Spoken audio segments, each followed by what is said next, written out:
na época de Kardec, ele orientava a universalidade dos espíritos. Então, por que hoje as informações estão restritas a uma fonte? Olha só, universalidade a pessoa use é o seguinte, universalidade não é dos espíritos, universalidade da informação é o seguinte, se nós recebemos a mesma informação por fontes diversas, há uma grande probabilidade que ela seja autêntica e não seja uma fraude. Por exemplo, um espírito diz uma coisa, aí um outro espírito, esse espírito diz por outro médium a mesma coisa, outro é outro. O que acontece? O espírito falando por diversos médiums a mesma informação, isso impede que a fraude. Kardec, quando ele estava escrevendo o livro, o que ele fazia?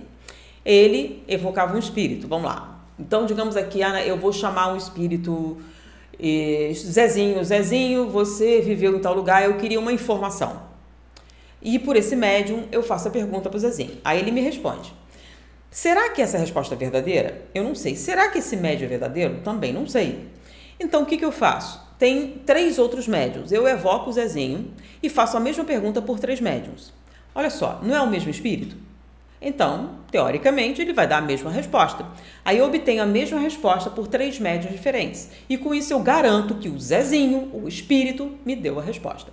Então, Kardec fez isso. Ele pegava, elaborava a pergunta e ele mandava para médiuns diferentes e comparava as respostas. Se era a mesma resposta, ele considerava que o espírito realmente respondeu, que não era a médium que estava respondendo. Ok? Então, ele fazia isso e quando eram perguntas assim mais polêmicas, mais difíceis, ele mandava para mais médiums. Então, normalmente ele usava 3, mas em algumas perguntas ele usou 10, mandava para outro país, em vários lugares, para ter certeza, já que era uma coisa mais polêmica. Então, foi assim que ele trabalhou. Então, quando você fala a universalidade do conhecimento, você está falando disso, ok? Agora, sempre mesmo é bom, você só tem um espírito dizendo isso, não tem nenhuma outra pessoa falando, você deve pensar 2 vezes sobre essa fonte. Então, é uma coisa só, pode ser o quê? Opinião desse espírito. Peraí, como assim opinião desse espírito? Gente, olha só que interessante. Joana de Ângeles é um espírito de luz. Sim, é um espírito de luz. Aí alguém chega e faz uma pergunta para ela sobre física quântica. Aí ela para e convida um espírito para responder. Vem cá, por que ela não respondeu? Porque ela não domina a física quântica. Então, se você me fizer perguntas de certas matérias, eu posso responder. Se outras, olha só, eu não conheço muito desse assunto, eu vou pesquisar para te responder, ou então vou convidar alguém que saiba desse assunto. Eu tenho a obrigação de saber todos os assuntos? No mundo espiritual, isso vai mudar? Não. Ah, mas no mundo espiritual eu posso lembrar de um conhecimento de outra vida que eu estudei outra coisa? Sim, então eu posso até melhorar minha performance em termos de conhecimento. Mas mesmo assim vai ter áreas em que eu tenho mais limitação do que outras. No mundo espiritual, existem espíritos em vários níveis. Então, se você perguntar a um espírito, existe reencarnação? Você vai encontrar espíritos que dizem sim e espíritos que dizem não. E aí, como é que fica? Existe ou não existe? Se a reencarnação, a única fonte que você diz é a opinião dos espíritos, você lá no mundo espiritual, você vai ter gente morta que diz que a reencarnação não existe. Inclusive, você vai ter espíritos que vão dizer assim, eu estou no purgatório. Não estou no mundo espiritual, não. Estou no purgatório esperando a decisão que vai me mandar para o céu ou para o inferno. Entenderam?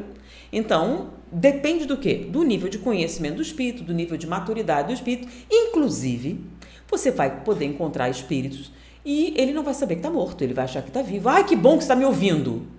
E não sabe que morreu. Lembra do filme Sexto Sentido? Ele foi bem autêntico nesse ponto, quando o menino questiona assim, muitos não sabem. Lembra do médico que estava morto? Que não sabia que estava morto? Então, mas peraí, ele não percebia indícios? Não.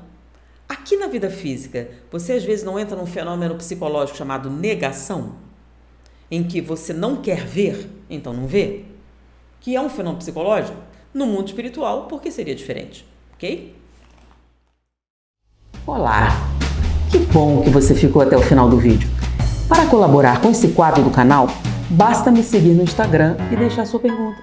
Ela pode ser respondida em um vídeo por aqui mesmo. Conto com você e até o próximo vídeo.